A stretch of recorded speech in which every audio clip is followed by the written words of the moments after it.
Buen día a todos, ¿cómo andan? ¿Cómo traen esa cuarentena? Cuesta, ¿no? Bueno, saludarlos primero. Eh, Tenemos a un par de compañeros que se dedican al ámbito de la salud, así que bueno, felicitarlos también a ellos y apoyarlos en toda esta situación que estamos pasando, ¿no? Que es bastante anormal. Hay una situación de anomia, diría Durkheim, como estuvimos trabajando. Eh, Bueno, en este video voy a intentar dar un pantallazo, quizás con más profundidad que el video anterior, de los textos. Perdonen que tengo el sueño cambiado, entonces estoy durmiendo muy mal, me está haciendo muy mal todo esto de el cambio de horarios y demás.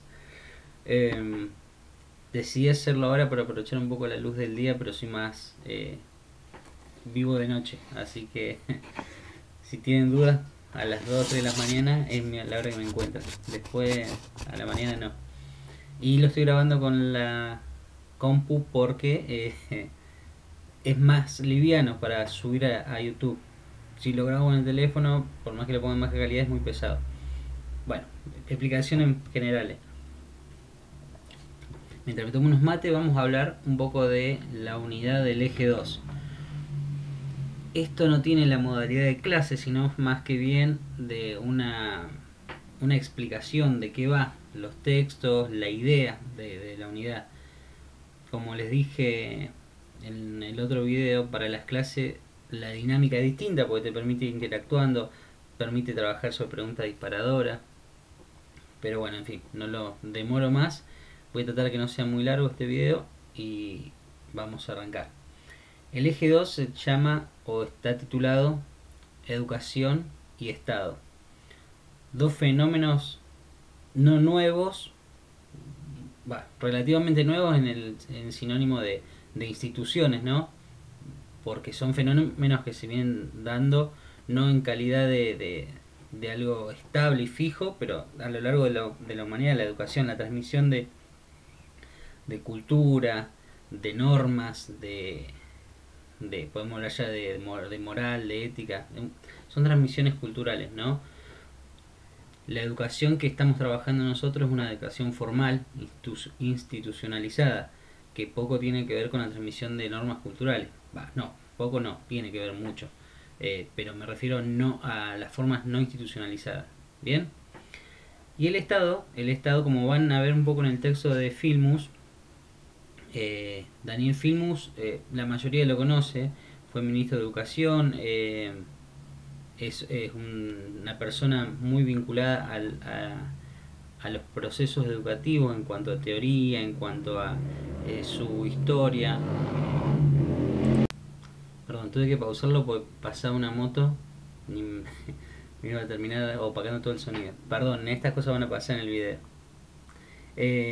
Bien, venía diciendo Filmus, entonces la mayoría lo reconocen, como también hacía Adriana Puigros, que la pueden ver en estos días, ha tirado unos tweets muy, muy vinculados al neoliberalismo y a la pandemia, a lo que estamos atravesando todos, ¿no?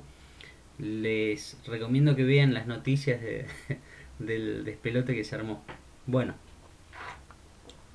vamos. Filmus lo que va a hacer en el texto, su objeto de estudio es, vamos a analizarlo de esta manera, es un proceso histórico por el cual va a analizar la educación argentina y el rol del Estado. Él va a adjudicar a los distintos ordenamientos de Estado según hay teorías de acumulación de capital y reproducción de capital, por eso él la va a denominar Estado benefactor, eh, Estado posocial. Son distintos tipos de estados que él va a definir dentro de su artículo, ¿no? El, es un capítulo de un libro más amplio, eh, muy rico en cuanto a una lectura de la historia argentina vinculada a la educación. Sin embargo, no habla mucho de leyes, habla más que nada de procesos políticos y educativos. Y se ampara mucho en cientistas sociales como Gino Germani, como La Torre, como García Delgado, no recuerdo más a quién está citando, pero bueno, Hobsbawm, Oslak, son otros autores que le ayudan a entender qué es el Estado, cómo se conforma el Estado y cuál es su vinculación con la educación. Bien, bueno, él arranca no inocentemente hablando del orden conservador. El orden conservador o Estado oligárquico liberal se constituye en Argentina en 1880. Dentro de la historiografía nacional hay muchos autores que coinciden que 1880 es la fecha en la cual se consolida el Estado-Nación argentino como tal. Ahora voy a decir por qué. Cuando decimos Estado-Nación estamos hablando de una institución relativamente moderna. Después de la Revolución Francesa, los regímenes absolutistas, donde tenés la figura de un monarca central que centraliza todo un imperio, va a caer. Y van a surgir estas nuevas formas de Estados-Nación. Es un estudio aparte de todo lo que es el Estado-Nación y bueno, requeriría de un análisis mucho más amplio. Lo que va a trabajar el autor es una cuestión de ver las características propias del Estado-Nación Argentina constituido en 1880.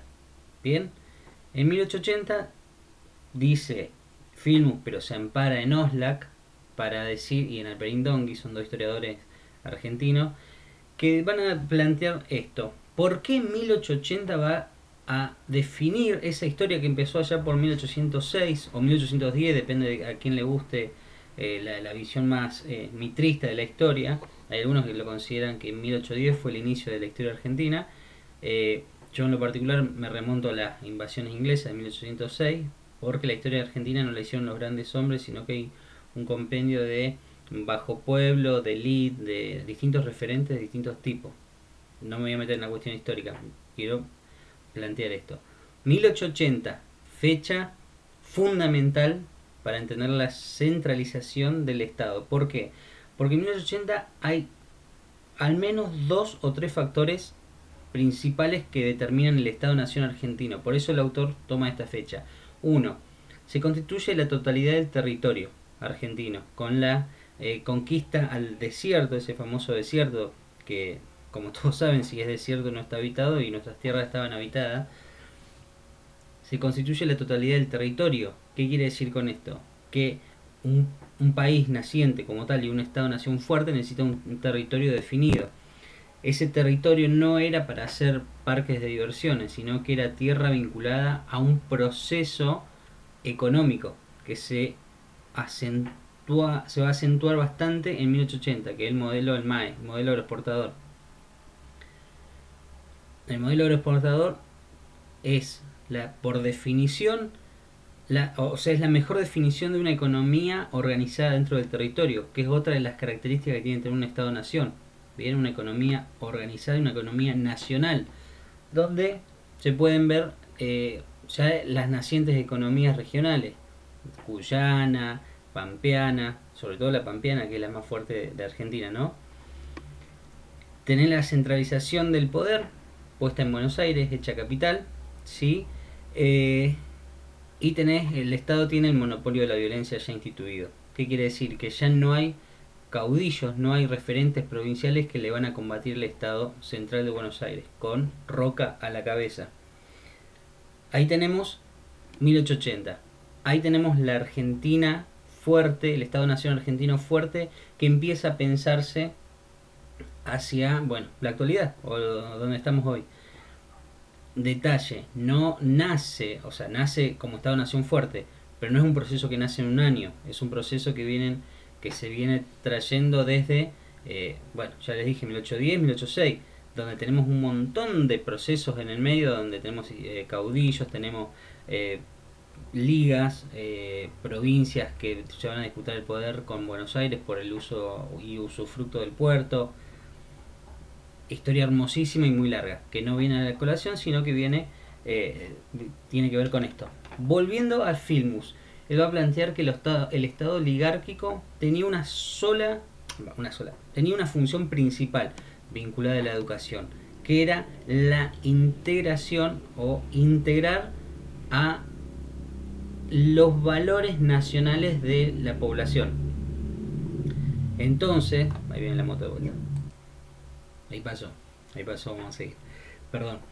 Entonces estaba en el estado oligárquico, que va a tener una idea, una función de integrar, la idea de integrar todo el conjunto del territorio bajo los valores, las normas y la idea del ser argentino. O sea que el Estado centralizado va a tener en la educación el fin de justificar ese Estado-nación que estaba naciendo, por decirlo así, en el sentido de ya estaba constituido. ¿Me explico? A ver, en otras palabras, después de constituirse como territorio, después de constituirse como una fuerza política central en Buenos Aires, de tener una economía basada en la exportación de materia prima, lo que faltaba hacer es decirle, ok, ahora somos todo Argentina, vamos a usar la escuela para ese fin. ¿Sí? Esos valores van a basarse con, bueno, ya se venía arrastrando la tradición de el reconocimiento de fechas patrias, ¿sí? Como el 25 de mayo, el 9 de julio, y sobre todo tengamos en cuenta que esta va a ser una etapa va a estar marcada por la inmigración. Entonces vamos a tener un conjunto de inmigrantes que van a poner en tensión este Estado-nación naciente, ¿no? Entonces la educación fue muy importante en este aspecto. Dos cosas más puntuales sobre esto es lo que dice Filmus, que el currículum se va a trabajar desde y para el puerto, o sea, está pensado desde el puerto. Claramente, cuando hablamos de la idea de nación y la centralización del poder, no hablamos de un reconocimiento de las idiosincrasias de las provincias, hablamos de Buenos Aires, netamente. Por ende, el sistema educativo va a estar pensado por y para Buenos Aires, que es la historia argentina, básicamente. La historia argentina se pensó desde y para Buenos Aires, es porteñocéntrica.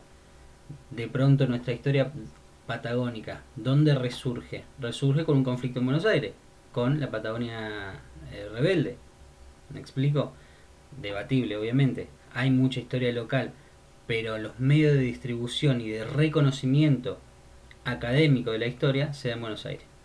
O sea, como Dios atiende en Buenos Aires. ¿Bien? Sin embargo, acá tenemos, hay mucho, sería muy interesante una clase para poder debatir esto, porque acá tenemos una pelea, por decirlo así, central entre lo que es el Estado laico y los sectores religiosos, sobre todo de la Iglesia. Va a haber en 1884, 83-84, un congreso pedagógico, donde se va a discutir la que después será la 1420, la Ley de Educación Argentina. Va a haber un debate muy rico sobre si debía ser la educación laica, no se va a discutir eso, se están discutiendo los parámetros. Un perro, bueno. Me distraigo muchísimo con los ruidos. Soy una persona que se distrae absolutamente con una moto, con un auto, con un perro. Me distraigo mucho, así que pido perdón. Ahí está el amiguito. Bueno, voy a seguir. Entonces, ahí calmaron. Bueno, como les decía, en el Congreso Pedagógico va a tener una discusión de cómo va a ser la educación en Argentina, ¿sí? En este Estado-nación constituido como tal, como fuerte en 1880. Y una de las características que no se va a resolver, pero va a quedar ahí en el tintero como declaraciones, es qué pasaba con la Iglesia, cuál era el rol de la Iglesia dentro de la educación. Y acá tenemos un tema fundamental, porque Roca va a sacarle mucho poder a la Iglesia, desde el control de la educación, en este sentido, de los registros civiles. No va a ser tan incisivo, pero sí va a haber una primera, por decirlo, separación o intento de separación de la Iglesia y el Estado. Nunca se llegó a constituir como tal. Lo más cerca se estuvo fue en el 53, 54 con Perón, pero bueno, las insignias de Cristo Vence figuraban en la sala de los aviones que bombardearon Plaza de Mayo, o sea que no se logró tampoco. Bien, volviendo a la educación. Se va a dictar una ley en el 86, que es la ley 1420, que es la que se marca los lineamientos de cómo va a ser la educación. No vamos a trabajar puntualmente sobre leyes, pero lo que hay que decir de la 1420 es que marca la obligatoriedad, la universalización y que sea gratuita la educación primaria. Y este no es un dato menor. ¿Por qué? Porque esta sociedad no era estamental, no estamos hablando de estamento, pero era una sociedad que estaba pensada para un modelo económico, un modelo basado en la exportación de bienes primarios y la importación de productos manufacturados, que fue el modelo agroexportador. El modelo agroexportador requería de trabajadores vinculados a los servicios y a la producción de esa materia prima. ¿Cuál era la materia prima? Todo lo agropecuario, lo vinculado al campo, desde trigo, maíz, cereales, cueros, carne, con los frigoríficos, sobre todo después del 80, carne, y la actividad portuaria. ¿Bien? ¿Qué se requería? ¿Qué es lo que se buscaba? Personas que supieran leer y escribir rudimentariamente para desempeñarse en funciones básicas. La secundaria y la universidad estaba destinada para los hijos de las familias más pudientes, que de esta forma se reproducía las escalas o las clases sociales. ¿Vieron cómo traemos de vuelta a Durkheim y a Marx a la discusión, a esta unidad? ¿Se reproducimos cuando hablamos de educación o tratamos de un cambio? Bueno, para el final del cursado tendríamos que intentar resolver esta pregunta, como podamos, ¿sí? Sigo tomando un mate, pausa. Siendo que van casi 20 minutos, voy a tratar de avanzar un poco más rápido. Bien, entonces tenemos la llegada al poder del Partido Radical y, en los términos de Ansaldi, una democracia ampliada pero restringida. Ampliada en el sentido que nueva población accede a la participación política, como son los sectores medios, universitarios y profesionales, pero es restringida a su vez porque los resortes del poder y de las cámaras, tanto de diputados y senadores, están sostenidas por los mismos poderes elitistas de siempre. ¿Ok? Como la mayoría sabe, la historia argentina, hay distintas formas de periodizar la historia argentina. Muchos, la gran mayoría de los profesores de historia, hacen periodos basados en los procesos económicos. Profesor de historia y todos los cientistas sociales me refiero. ¿Cuáles son los procesos económicos en Argentina? Digamos, empezando el 80, el MAE, modelo agroexportador. En la década del 30 podemos hablar del primer ISI. Eduardo Basualdo, un economista argentino y historiador también, habla de un primer y segundo ISI, industrialización por sustitución de importaciones. Voy a hablar generalmente de eso en unos minutos. Ese ISI va a tener primero, segundo y tercer etapa de ISI, y llegando al 80 ya entramos en un nuevo modelo de acumulación capitalista, que es el sistema de acumulación financiero o financista, o bueno, tiene su vinculación, que no va a estar vinculado a la producción, sino más bien al sistema globalizado de multinacionales y transnacionales. Bien, son distintos modelos y son distintas formas de periodizar el país. Filmus utiliza esa herramienta para periodizar en vinculación con la educación. Si se fija en el texto, él salta del 80 a Perón. O sea, uno podría decir, bueno, pero que en el radicalismo no pasó nada vinculado a la educación. Y sí, efectivamente pasaron muchas cosas, pero él está hablando de un macro modelo que para él no tiene cambios. No hay cambios vinculados en la construcción de ese sujeto que se estaba formando. ¿Por qué? Porque se seguía formando para el trabajo vinculado al modelo agroexportador. Bien, modelo agroexportador, recordemos que se vincula con la exportación de materia prima. Volvieron los perros. Bien, y en el 30 vamos a tener una situación que muchos la deben conocer, que es la famosa crisis del 30. La crisis de los años 30 va a presentar para el mundo una readecuación de ciertas economías. En el caso de Argentina y muchos países latinoamericanos, se van a volcar a este modelo o patrón de acumulación que les definí como ISI, industrialización por sustitución de importaciones. Parece un trabalengua, pero no es tan difícil de entender. Los que ya tienen alguna experiencia en sociales sabrán de lo que les hablo, sino a los que no, se lo digo muy simple por arriba. Mundo en crisis, nadie exporta, los precios caen. Necesitamos en Argentina como país consumir bienes que antes importábamos. Tenemos carne, ¿qué hacemos? Nos faltan remeras, las empezamos a producir acá, ¿ok? Industrializamos el país para sustituir lo que no podemos importar por el agravamiento de la crisis internacional. Así en grandes rasgos.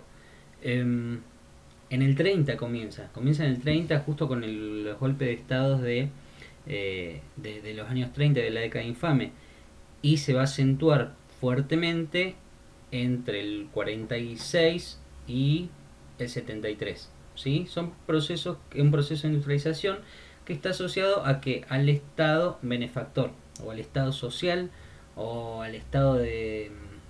hay muchos que lo definen como Estado popular de derecho. ¿Sí? Estamos hablando de un régimen de acumulación que tiene una característica fundamental, es keynesiano. Quiere decir que hay una vinculación fuerte del Estado en el control, ejecución de la economía. No solo de la economía en el caso del peronismo, sino avanzar hacia la ampliación de derechos de la ciudadanía. De peronismo hay 4 o 5 clases que podemos estar hablando, debatiendo. No es el sentido, sino remitirnos a lo que dice Filmus. Filmus va a dar inicio con el peronismo a el Estado benefactor, y en cuanto a la educación hay una clara incidencia del rol del Estado en la vida de los ciudadanos. Primero porque es una política de Estado, la ampliación de derechos y por ende la mayor participación en la vida política. ¿Qué quiere decir esta mayor participación? Y hablando de derecho, se van, por primera vez en la historia argentina, van los hijos de los obreros a acceder a un nivel universitario. Mayoritariamente, no es que no, nunca en la historia pasó, sí pasó, eran excepciones, pasa hoy, es excepcional, pero en el 46, 48, 50 hay una fuerte política de Estado para que la mayoría de hijos de obreros puedan acceder a la universidad. ¿Bien? Esto conlleva, como verán, hay un análisis que toma Filmus, me estoy acordando que él lo menciona como, él lo cita a Durkheim. Porque, ¿qué pasa? Acá tenemos una situación que se da, ¿no? Analicemos esto desde Durkheim. Hay un traspaso de una sociedad tradicional, por como lo definen estos autores, a una sociedad más moderna, la tradicional vinculada al MAE, al modelo agroexportador, y hay un traspaso en una sociedad vinculada más a los procesos industriales, que la escuela es fundamental. ¿Por qué? Porque está trabajando sobre la formación de los nuevos obreros. La escuela funciona como una institución normalizadora de esta anomia, si se quiere, o esta falta de consenso ante la nueva sociedad, para formar a los nuevos ciudadanos. ¿Me explico? Esta es la relación por ahí que hace Filmus, tomando así anomia de Durkheim para analizarlo. Sigamos. Y vinculado a este proceso de incorporación de las masas a la vida política, se da también el cambio del rol o de la cosmovisión del sujeto. Ya no se educa para la integración, para los valores de una nacionalidad, sino que se empieza a educar fuertemente para el trabajo. Se educa para el nuevo proceso económico vinculado a la producción, a la industrialización que estaba atravesando el país. Bien, entonces aquí tenemos un cambio también en el rol del Estado y la educación. Se pasa de la cosmovisión del sujeto que debe adquirir los valores necesarios para la nueva nación a un estudiante, vamos a poner estos términos, un estudiante vinculado al trabajo. Por eso van a crecer mucho las escuelas técnicas, se va a crear no recuerdo el nombre, pero es como el Consejo de Conocimientos Nacionales, donde se vincula la escuela técnica, la escuela taller, escuelas de oficio. Van a estar todos vinculados a este nuevo paradigma en la educación. Este Estado benefactor es curioso lo que Firmus hace porque lo va a mantener hasta la dictadura del 76, ¿no? Va a ser un corte antes previo va a analizar no puntualmente pero sí generalmente algunos modelos desarrollistas vinculados a la educación, y previo a la dictadura va a decir que existe la pedagogía para la liberación. Pero miren qué curioso esto de analizar todo el periodo bajo un paradigma que nada vincula a Perón con un Frondizi o con una Onganía que caga palo en la noche de los bastones largos a estudiantes. Nada tiene que ver, pero sin embargo para él el Estado benefactor seguía funcionando o seguía como una estructura de larga duración, podríamos decir, en el tiempo de la Argentina. ¿A qué voy con esto? Con que las periodizaciones, dividir la historia del país, podemos hacerlo desde muchos aspectos. Políticamente podríamos decir que no hay continuación, que hay cambios y continuidades. ¿Cuál es una continuidad? La economía. ¿Cuáles son los cambios? Los signos políticos. No es lo mismo hablar de un modelo como el peronista que hablar de un golpe militar. Bien, son cosas totalmente contrariadas. O'Donnell va a hablar del EVA, el Estado burocrático autoritario. Estado burocrático autoritario, donde hay una fuerte vinculación ya a las transnacionales, a las corporaciones o a los grupos de poder local. Bien, capaz me estoy yendo un poco, pero es importante que se contextualice para ver de qué estamos hablando.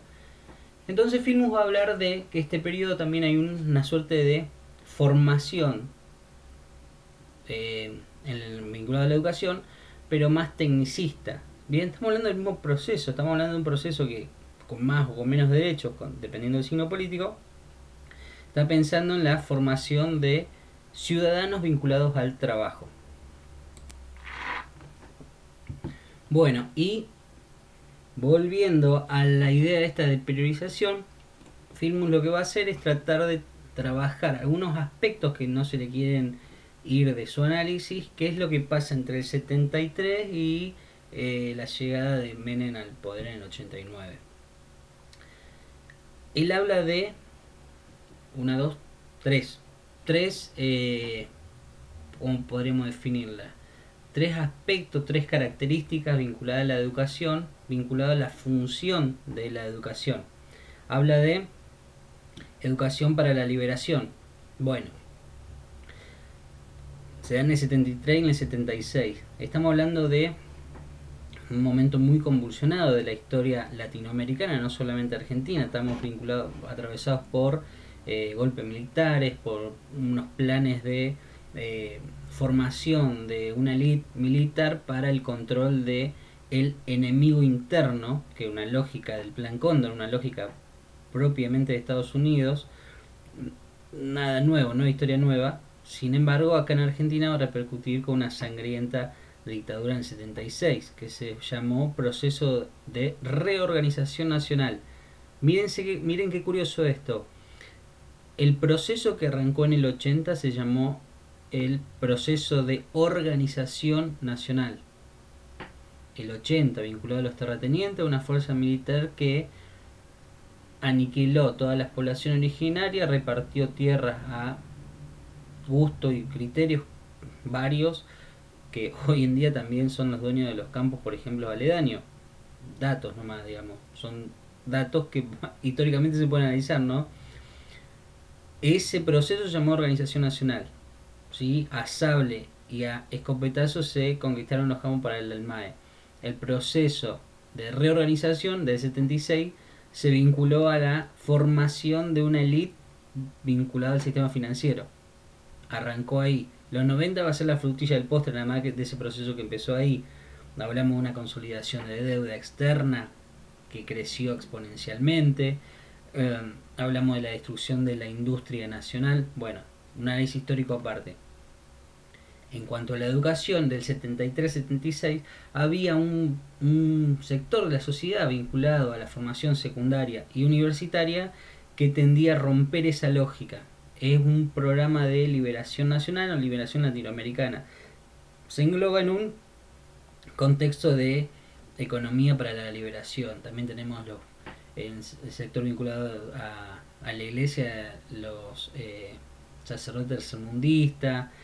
Tenemos una nueva corriente saliendo de Brasil sobre una educación popular que toma Freire después también para exponer, digamos, lo que va a ser esa educación para la liberación. En fin, tenemos un emergente social que va a decir: se viene la podrida, vamos a usar la educación para fortalecer las ideas democráticas o de un proceso más social. Ojo, porque acá también ciertos sectores vinculados a grupos universitarios tomaron las armas con una idea ya más de atravesar las barreras de la democracia para instaurar nuevos regímenes. Fue una etapa muy convulsionada, y en la educación no fue no fue la excepción, ¿sí? Tenemos miles de facetas. Filmus maneja una idea general que es para la liberación, pero tenés acá el resurgimiento de la idea de la identidad de los pueblos originarios, muy fuerte en el sur sobre todo. Hay muchos historiadores, Susana, se me fue el apellido, una doctora en historia de la Universidad del Comahue, empieza a trabajar en esta época sobre la constitución de la Patagonia post territorios nacionales, porque recordemos que hasta el 52, 53, 51, 52, Río Negro, la Patagonia era territorio nacional, no éramos provincia, ¿sí? Hace, ¿cuánto? 60, 70 años somos provincia recién. Bueno, en fin, tenemos una gama muy amplia de lo que es vinculado a la educación en esta etapa. ¿Qué lo centraliza en eso? ¿Y qué es lo que viene a matar toda esta etapa? El proceso de reorganización nacional, la dictadura de Videla, ¿sí? Inicialmente de Viola, Galtieri y posterior. ¿Qué pasa en esta etapa con la educación? Lo que Filmus va a denominar educación para el orden, a ver si el orden, educación para el orden, sí, para el orden. ¿Qué es lo que qué es lo que se corrompió para las Fuerzas Armadas? Los valores tradicionales. Por eso la gente caía en ideas marxistas, ¿no? Entonces, ¿qué mejor forma de aniquilar una idea que pegándole un tiro, tirándolo desde un avión al Río de la Plata, a los que pensaran bajo una ideología marxista o de izquierda? Esa es una lógica de la dictadura. Había que educar para el orden, el pelo cortado a ras, nada de barba, nada de homosexuales, nada de que trascienda o transgreda los valores morales. La dictadura y la iglesia fueron socios así, digamos, muy vinculados. La educación no estuvo exenta de esto. Había que educar para los valores, o sea, educar para un orden. Con la vuelta de la democracia vamos a tener una nueva vinculación de la educación con el Estado, que es educar para la democracia. Las personas encargadas con unos huevos gigantes de traer de vuelta la democracia vieron en la educación un aspecto fundamental para vincular sobre los valores democráticos. ¿Qué quiere decir? Que no vuelva a pasar esto, que no vuelvan a suceder atrocidades vinculadas al abuso de poder. Eso se lo da la idea de una educación para la democracia. Pensar, educar para que no pase eso, ¿sí? Bueno, hay todo un análisis muy interesante de esta etapa. Una etapa de la historia, quizás una de las menos estudiadas para mi gusto, que es la etapa de la vuelta de la democracia hasta el régimen neoliberal de los 90. Sobre todo porque, bueno, hay mucho, Caratuza es un historiador nacional que habla sobre que esta etapa, que es muy rica en muchos aspectos, se vinculó todo a los derechos políticos y se dejó de lado los derechos sociales. Esta es una máxima del historiador este, y con la cual concuerdo, digamos. Era muy difícil hablar de derechos sociales en el sentido de que venían de matar a un montón de personas. No quiere decir que no se podía hacer. Lo que quiere decir el historiador es que se esforzó el Estado por hacer fuertes las ideas de la democracia y de los valores políticos. Por eso le hicieron tantos paros a Alfonsín, digamos. Eh, porque la sociedad seguía con problemas estructurales de la economía. ¿Sí? Pero me está dando mucho el sol, me parece. Eh, pero se vinculó la educación más a un proceso de derechos políticos o formar ciudadanos con una clara conciencia democrática. ¿Bien? Bueno, sigo, me saqué el uso porque ya me estaba dando calor. Hay un día increíble hoy.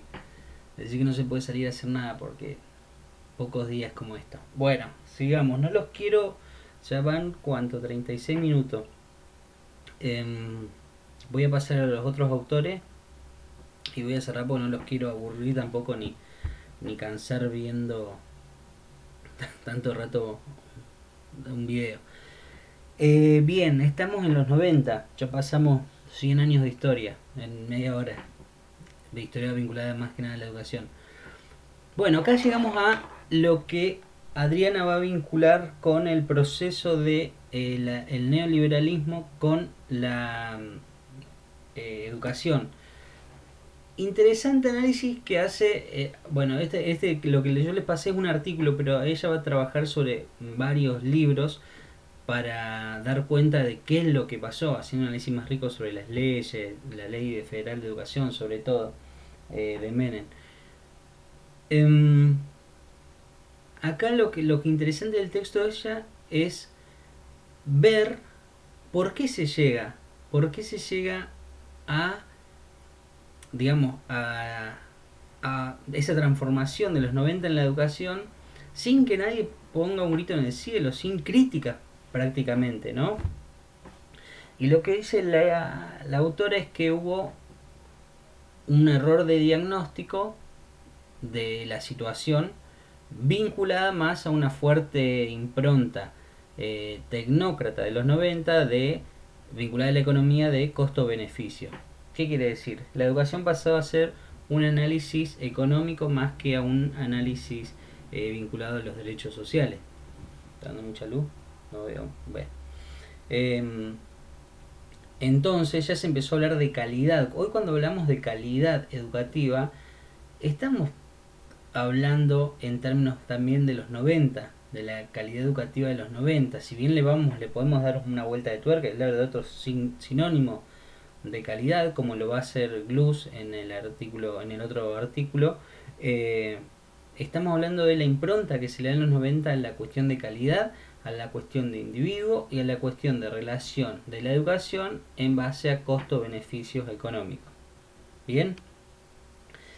Esto es lo principal de la autora, lo que marca principalmente a través de un análisis erróneo de que la educación no sirve, de que hay muchos analfabetos, de que la tecnología y la globalización vino a salvarnos del atraso monumental que tenemos. Hay que implementar un nuevo régimen educativo, por eso se va a sancionar la Ley Federal de Educación y se va a pasar a las provincias la administración y la responsabilidad de las educaciones en los 90, pero el Estado iba a seguir controlando a través de los NAP, a través de los contenidos, los distintos currículos provinciales. ¿Bien? ¿Qué quiere decir? Háganse cargo, yo los controlo. Facilísimo, digamos, háganse cargo de la plata, de cómo se organizan con su docente, con su institución y demás, y yo Buenos Aires, yo Estado Federal, yo controlo, como si va todo bien. Historia del neoliberalismo local. Obviamente esto está muy fuerte vinculado, digamos, a lo que va a pasar en los 90 con la sociedad. También no es para hablar mucho de eso porque muchos ya saben, hay experiencia distinta, dispersa sobre lo que sucedió, pero sin embargo hay un consenso en cuanto a que hubo un cambio en el patrón de acumulación, se pasó a un sistema más vinculado a las transnacionales y en el caso argentino se llevó a cabo un sistema de privatización, de convertibilidad y de exponencial crecimiento de deuda externa vinculado a los grandes organismos internacionales como el Fondo Monetario y el Banco Mundial. Bien, que son instituciones que van a marcar la pauta educativa local. O sea, van a marcar por medio de yo te presto, pero con estas condiciones. Hace 3 años con Macri tuvimos lo mismo. Esas condiciones que Perú las tuvo, que fue desastroso, es yo te presto plata. Yo Fondo Monetario te presto plata a vos país X. Yo quiero cuidar o proteger mi inversión o mi préstamo en vos. Por ende vos tenés que hacer lo que yo te digo. Bueno, hay muchas cosas vinculadas a esto. Primero, la soberanía de un país está anclada a una moneda extranjera. Segundo, vos tenés que hacer esto, tiene la función de bajar el déficit fiscal. Es el discurso monetarista de la escuela de Chicago de los años 80, donde empiezan a decir el problema de las inflaciones y de esto y de punto es por esto, la teoría del derrame. Bien, una vez que la economía se estabilice, que los que tienen, los más pudientes tengan más, ahí va a empezar a derramar. ¿Qué es lo que tienen que derramar? Las ganancias. ¿Para qué? Para los que están abajo. Si vieron la película que está en Netflix, El Hoyo, es un claro ejemplo de lo que fue o es el sistema capitalista actual, digamos. Recomendada, una película muy profunda, tiene sus cuestiones ahí que te dejan medio pensando. Me fui por las ramas. Menos mal que no tenemos clase porque me suele pasar mucho esto. Y sobre todo no me gusta hablar tanto si no tengo a alguien del otro lado. Así que esto es bastante nuevo para mí. Llegamos a los 90, entonces la imposición de esta lógica económica va a ser la vinculación entre el Estado y la educación.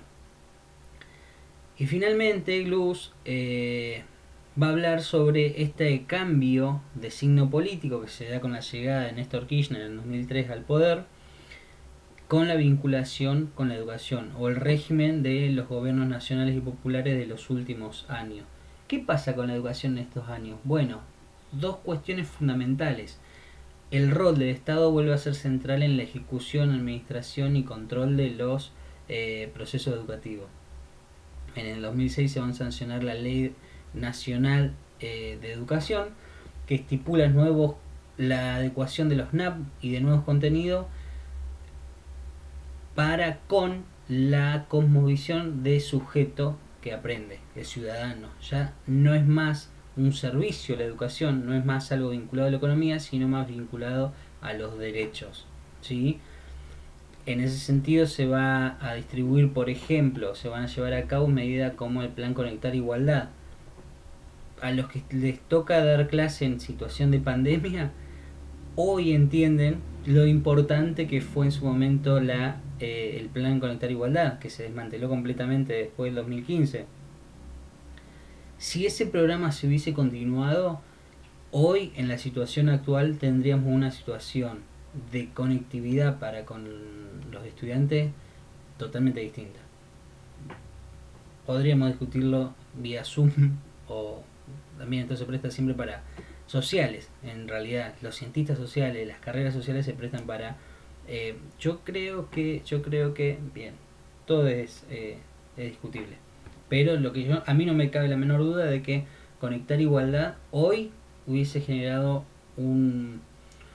hubiese sido una herramienta muy provechosa para los estudiantes.